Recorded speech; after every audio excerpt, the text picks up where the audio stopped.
सबको जय मसीह की परमेश्वर के नाम की महिमा हो। आज हम देखेंगे इजरायलियों की प्रथम जनगणना और ये हमें देखने को मिलती है गिनती की किताब उसका पहला अध्याय की पहले से लेकर 54वीं आयत तक। कहना ना होगा कि पूरा का पूरा आज हम पहला अध्याय है गिनती का पढ़ने जा रहे हैं और हम गिनती की किताब में प्रवेश कर चुके हैं। इससे पहले आप हमारे द्वारा बनाए गए वीडियो है जो कि उत्पत्ति की किताब है और उसके बाद है निर्गमन की किताब है और ले व्यवस्था की किताब है और मती रचित सुसमाचार है और इसके अलावा भजन संहिता है। ये सब के सब हमारे चैनल के ऊपर आप देख सकते हैं। तो यदि आपके पास ही बाइबल है तो हमारे साथ आप निकाल लीजिए गिनती की किताब उसका पहला अध्याय इजरायलियों की प्रथम जनगणना। 10 से 12 मिनट के इस पूरे वीडियो में साथ बने रहिए। पूरा वीडियो मतलब पूरी ब्लेसिंग। शुरू करते हैं। इजरायलियों के मिस्र देश से निकल जाने के दूसरे वर्ष के दूसरे महीने के पहले दिन को दोबारा से देख लीजिए। जब इजरायली है वो मिस्र देश से निकल गए थे, मिस्र देश से निकले तो उसके दूसरे वर्ष के जब दूसरा वर्ष लग गया और उसका दूसरा महीना लगभग ये मान लो कि 14 महीने करीब करीब हो गए तो उसके पहले दिन को यहोवा ने सीने के जंगल में मिलाप वाले तंबू में मूसा से कहा। तो उम्मीद है आप पहली आयत को समझ गए होंगे कि जब इजरायलियों को मिस्र से निकले हुए 14 महीने के करीब हो गए उसके बाद है वो सीने के जंगल में और मिलाप वाले तंबू में मूसा से यहोवा परमेश्वर ने क्या कहा ये हम अभी दूसरी आयत में देखेंगे। इजरायलियों की सारी मंडली के कुलों और पितरों के घराने के अनुसार एक एक पुरुष की गिनती नाम ले लेकर करना। और यहाँ पर आदेश देते हैं इस जंगल में यहोवा परमेश्वर मूसा को कि जितने भी इजरायली है सबके काउंटिंग करो, इनके नाम लिखो, इनकी जनगणना करो, इनके नाम के अनुसार सबके नाम एक एक के नाम लिखे होने चाहिए, रिकॉर्ड होना चाहिए। जितने इजरायली 20 वर्ष या उससे अधिक आयु के हो और जो युद्ध करने के योग्य है उन सभी को उनके दलों के अनुसार तुम और हारून गिन ले। और हारून और मूसा की ड्यूटी लगाई कि जितने भी 20 वर्ष और उससे अधिक आयु के हैं और जो युद्ध करने के योग्य है उन सभी के नाम है वो अलग उनके दलों के अनुसार लिख। अलग अलग दल के लोग यहाँ पर रहते थे।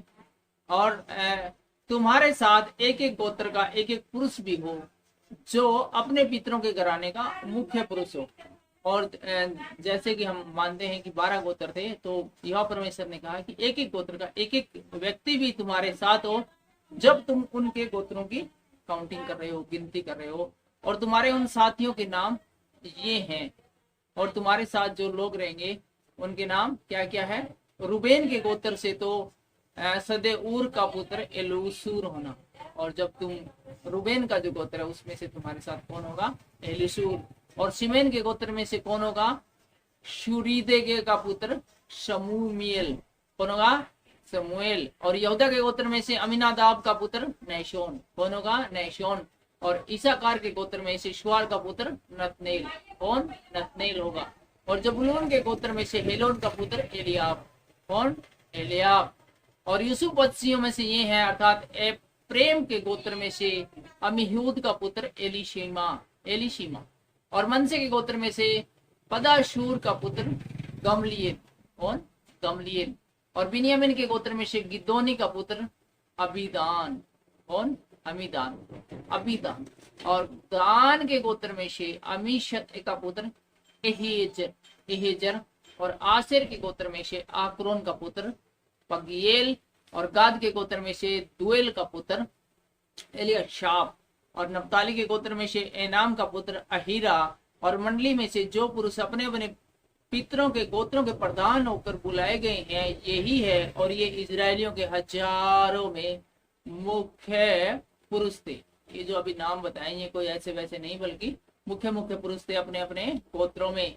और जिन पुरुषों के नाम ऊपर लिखे हैं उनको साथ लेकर जो जो नाम है अभी बताए गए हैं उनके बारे में मूसा से यहोवा परमेश्वर आगे कहते हैं कि इन मूसा और हारून ने दूसरे महीने के पहले दिन सारी मंडली इकट्ठी की और यहोवा की आज्ञा पाकर मूसा और हारून ने पूरी मंडली को इकट्ठा किया। तब इजरायलियों ने अपने अपने कुल और अपने अपने पितरों के घराने के अनुसार 20 वर्ष या उससे अधिक आयु वालों के नामों की गिनती करवा के अपनी अपनी वंशावली लिखवाई, और सब लोगों ने यहाँ पर अपनी अपनी वंशावली, अपने अपने नाम लिखकर है वो हारून और मूसा को दिए। जिस प्रकार यहोवा ने मूसा को आज्ञा दी थी उसी के अनुसार उसने सीने के जंगल में उनकी गणना की, अर्थात 20 वर्ष और उससे अधिक आयु वालों की जनगणना यहाँ पर प्रथम जनगणना की गई।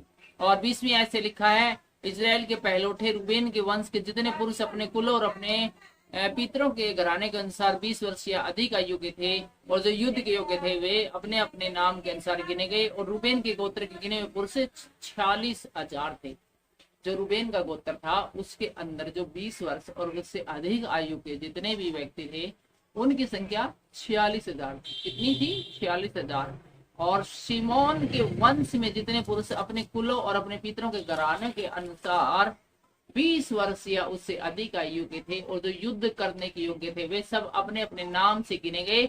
और शिमेन के गोत्र की गिनती 59,300 थी। शिमोन के गोत्र में कुल कितने व्यक्ति थे? 59,300।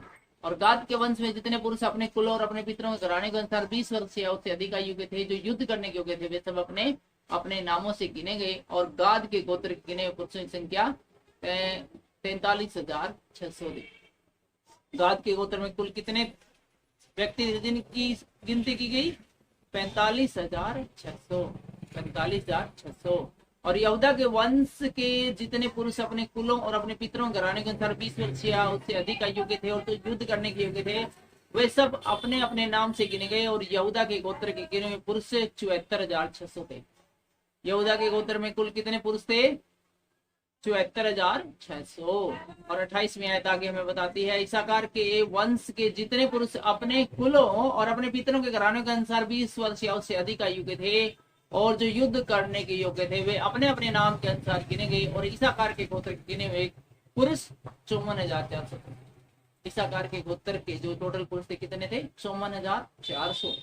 और जुबुलीन के वंश के पुरुष अपने कुल और अपने पितरों के घराने के अनुसार 20 वर्ष या उससे अधिक आयु के थे और जो युद्ध करने के योग्य थे वे अपने अपने नाम से गिने गए। और जुबुलून के गोत्र के गिने हुए पुरुष 57,400 थे। जुबुलून के जो गोत्र है उसमें कुल कितने व्यक्ति थे? 57,400।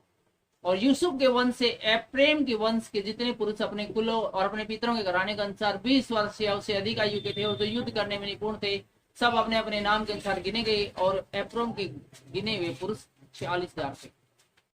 मनसे के वंश के जितने पुरुष अपने कुलों और अपने पितरों के घराने के अनुसार 20 वर्ष या अधिक आयु के थे जो युद्ध करने के योग्य थे वे सब अपने अपने नाम के अनुसार गिने गए।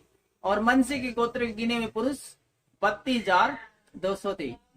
मनसी के गोत्र के जो गिने हुए पुरुष थे उनकी संख्या कितनी थी? 32,200। और बिन्यामीन के वंश के जितने पुरुष अपने कुलों और अपने पितरों के घराने के अनुसार 20 वर्ष या उससे अधिक आयु के थे और जो युद्ध करने के योग्य थे वे सब अपने अपने नाम के से गिने गए।